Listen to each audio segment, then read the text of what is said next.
Hey everyone, so I'm going to do the WBIT Semifinals predictions here.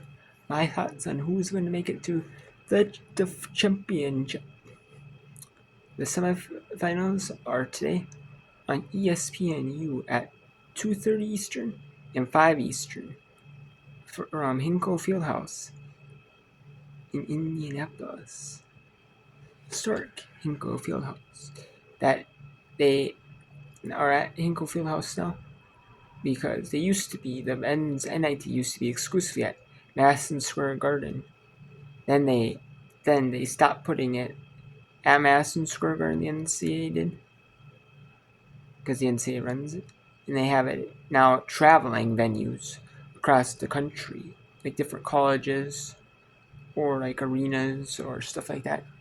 And they kind of try to do it like the Final Four does. It, travels around the country.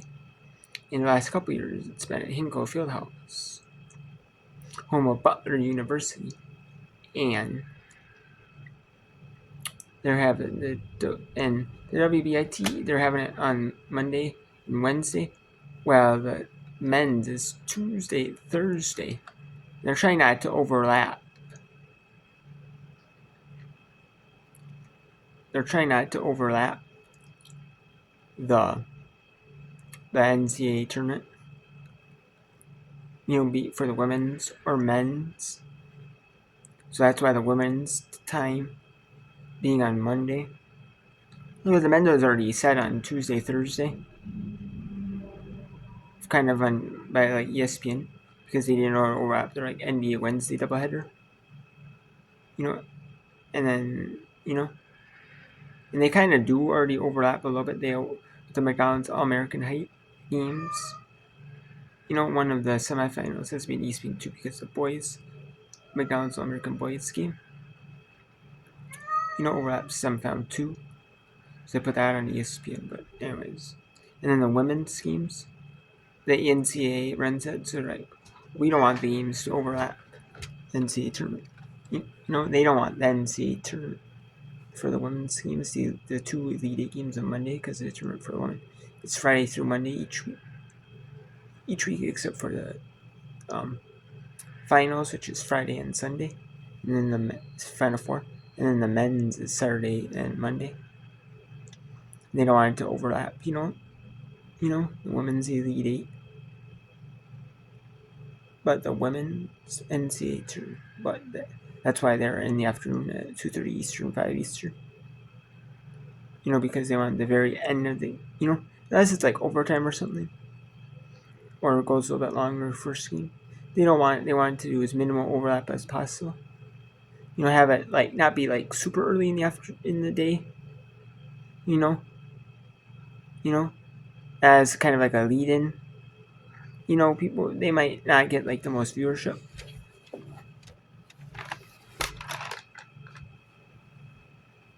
They might not get the most viewership on in person, but unless you're like a fan of one of the 4 teams playing.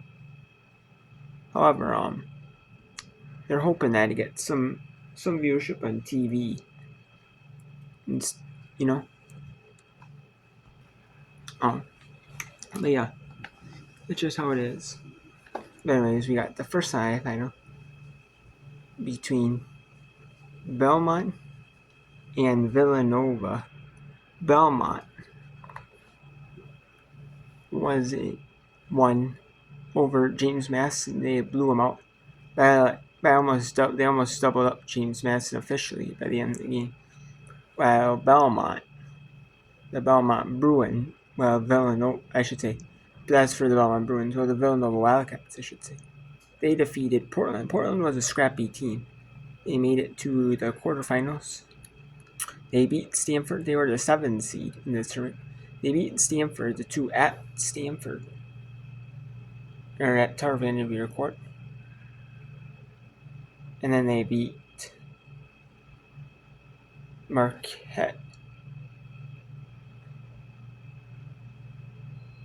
And then they ended up having to face Villanova in the quarters. and they ended up losing to Villanova in the quarters, which is kind of hard though. You know, to have to play, or actually, no, excuse me, Portland played Seton Hall, and then they beat Seton Hall or Villanova. My bad. Villanova, Portland had to play Seton Hall in the second round. That was my bad. And then they played Villanova and lost. It was by 10. You could see them starting to kind of run out of gas or get tired. And so like that. And they ended up losing. Belmont played James Madison. You thought James Madison was just a solid team, but Belmont just proved otherwise. And Belmont just blew them out by 40 points. Well, Villanova had a tough test, though. Belmont had a tough test in the first 2 rounds. Villanova had a tough test. You know, but Belmont got it easy, though, and they got it. So they might be a little more well rested, though. But they got a tough test in Villanova. Villanova's gotta be worried though a little bit because they beat James Madison by 45, like almost like it was like 45 points. So about they almost doubled up on James Madison, which is wild though. To blow a team out by that much, especially in postseason play, and especially a 30-win team on the road, a team that won 30 games. I don't care what conference you play. I mean, it doesn't really matter what conference you play in. To win 30 games in a season? I mean, that's pretty good. That's really good, actually. And they were undefeated in the Sun Belt. Their only losses in the Sun Belt final are Arkansas State, who they did not play at once in conference this year. But I like Belmont though, because Belmont was just took it to GMS. Villanova had to play a scrappy game, but tough game. And I don't know. We'll see though.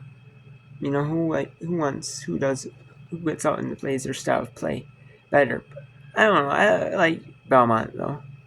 I don't really watch Villanova because I don't have the full sport, so I should be East. But I have seen a few Belmont more. And Belmont is a solid team. Especially in that quarterfinal game. They just blew out James Madison. I want to say Belmont. I want to say Belmont, though, because Belmont just really dominant in that game. And having that, a really, really dominant game, like a belt game. And it's a really solid team. Means you should be able to beat a power team, like a power conference team. The Big East is a power conference in basketball. Men's and women's basketball, they are considered a power conference. So I like Belmont. Give me Belmont. I like Belmont. And then you got the 2 Power 4 schools that are they're considered power conference schools in every sport. Give me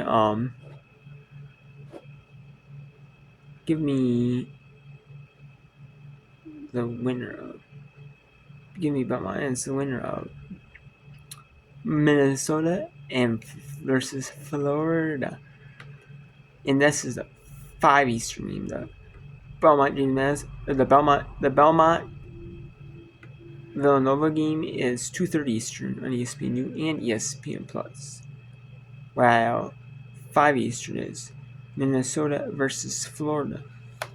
Florida had a good test to get the quarters. They had to play Northern Iowa, which was pretty even though. Florida was under game under 500. Well, that was a game over 500. Then they played UNLV, which is a tough test. They beat UNLV on the road as UNLV was a 2 seed. Then they had to beat Texas Tech, which Texas Tech was a scrappy team. played some tough matchups to get to the quarters. They had to play both. They played both games in a row, the first round and the second round game, and they were going to play. They had to play every game on the road. They didn't. They wouldn't play a single game at Texas Tech even the first 3 rounds. And then Minnesota, they were unable to host the first round due to the boys and girls state basketball tournaments being there. And Thursday through Saturday in the quarterfinals, where one of the four divisions were hosted at Williams Arena. Probably, and then they had the other quarterfinal areas at other colleges in like the volleyball courts, maybe stuff like that. The volleyball court, they might have like basketball lines, but use that for there, or like other colleges at St. Thomas, Minnesota, like like other like Division 2, Division 3s for like championship, like the consolation, especially. But I like but I don't know, Florida. Florida is a tough team, but I mean Minnesota has played some tough matchups though. They had to play Missouri State on the road as well because they were not able to host because I don't think they wanted to host the second round because if Minnesota Gophers women's hockey team, and they were hosting the Final Four, Frozen Four for the women's hockey tournament at Red Arena, and Minnesota made it, which they didn't. They lost in the semis. But if they would have won, and then they had ESPNU there, the national ESPN there, having the game on ESPNU instead of just in ESPN Plus, and then the semis were exclusive in ESPN Plus. They had like the studio crew and like their own little studio, not physically at the game, but in like their little studio. I like, and then they played Gonzaga in their last WBIT game at home. And Gonzaga is a solid team, a really solid team. They showed, and Gonzaga was showing why they beat Corral because they were down, a little bit, and then they came back good in that second. Came back and made Minnesota down by 1. Then Minnesota was down in the third quarter, but in the fourth, Minnesota came back, rallied to force overtime, and then Minnesota won in overtime. So Minnesota's had 3 tough tests against mid-major schools. I mean, Florida had a little bit easier game against UNI. Then they had a tough test on the road against we beat them. Then they had a tough test at home against Power Conference, Big 12 set. And you think Texas showing confidence they might be, but they're starting to try to build. They're trying to build for the future. Texas Tech is, and it's working for Texas Tech, building for the future. They're building for the future. It is working. I do have to say that. For Texas Tech, I will have to say that. I do. And then Florida's trying to get a WNIT run. One, because then they can, or WBIT run, excuse me, is hopefully they can convert a good WBIT run. Like maybe if they don't win the WBIT this year. Even if they, like some of these runs, like the Minnesota Gophers, they are a team that they competed in WNIT last year. Then they competed in the, and they made it to championship game, lost it. But they turn around and they went to a WBIT run. They were a team that wasn't going to be NCAA tournament. If they would have beat Washington in the NCAA tournament, they had that last little hope, or beat, but they didn't, and so they fell out to 2 seed in the WBIT. But they've given some really good building learning.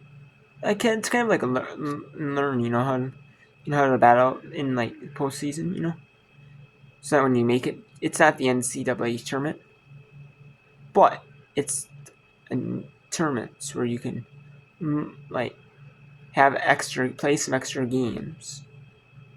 You can also get some valuable postseason experience. by playing some tough competition, especially playing on the road. They had to do last year in the WNIT because they were unable to host. I'm assuming due to that boys and girls state tournament. Last year they were unable to host or some other stuff. Not really, and they were unable to host the WNIT last year. And then this year, like late in the WNIT in the early rounds, they were able to host. But then in the WBIT, the early rounds this year, they weren't host because so they had some good experience, and especially if they're NCAA tournament team, they're probably not going to be in that top 4 caliber, top 16 overall. Like the top 25 of the AP poll range to be like really solid team.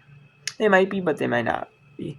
So they want to learn how to play out on the road in tough postseason environments against good teams, and they show that in Toledo and Missouri State, and then in Zaga they actually had to come back. They almost thought they might lose, but they came back. So I think I don't know. I like Minnesota.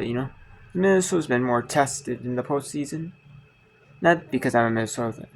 I actually do think it's because Minnesota's more tested in the postseason. Well, you and I. Well, they had to play. Florida had to play you and I at home. Then they play UNLV on the road. Then they play Texas Tech at home. So they got an easier game at home in the first round. Well, I mean, Minnesota might have gotten an easier game if it was at home, but they weren't able to host the first 2 rounds. So they ended up having to.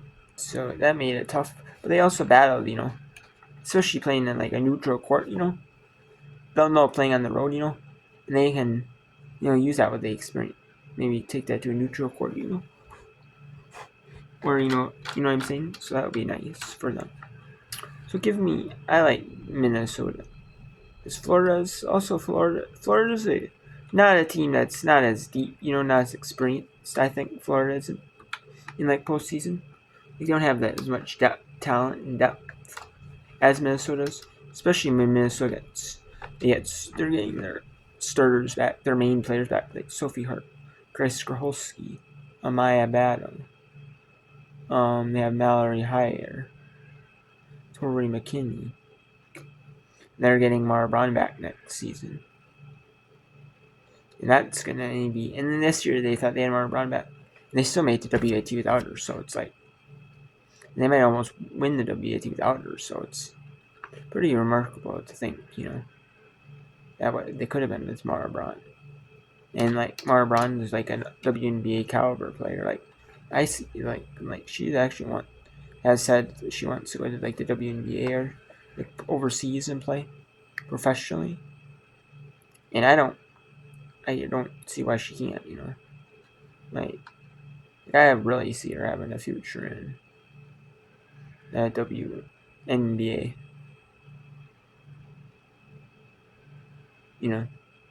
I think she could, if she gets in, though I don't know if she's going to make it as, like, a regular, like a full, like a draft pick. She might, be someone like, kind of like someone who's wanting to do, like maybe like a Kate Martin.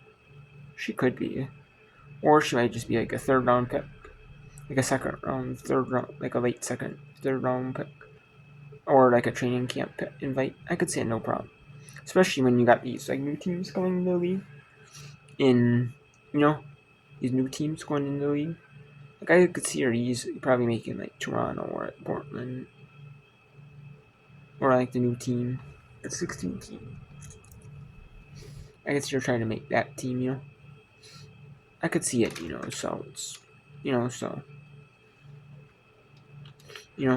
or be some depth, like, towards, like, a really solid, like, tight team, like a championship contender, maybe, like, really deep bench, or she probably would be, like, benched up on, like, a team. She could be a benched up on the newer team, too, probably most likely, but I don't know. But give me Minnesota. So I think it's going to be Minnesota versus Belmont in the WBIT championship game at 6 Eastern on ESPN2 on Wednesday.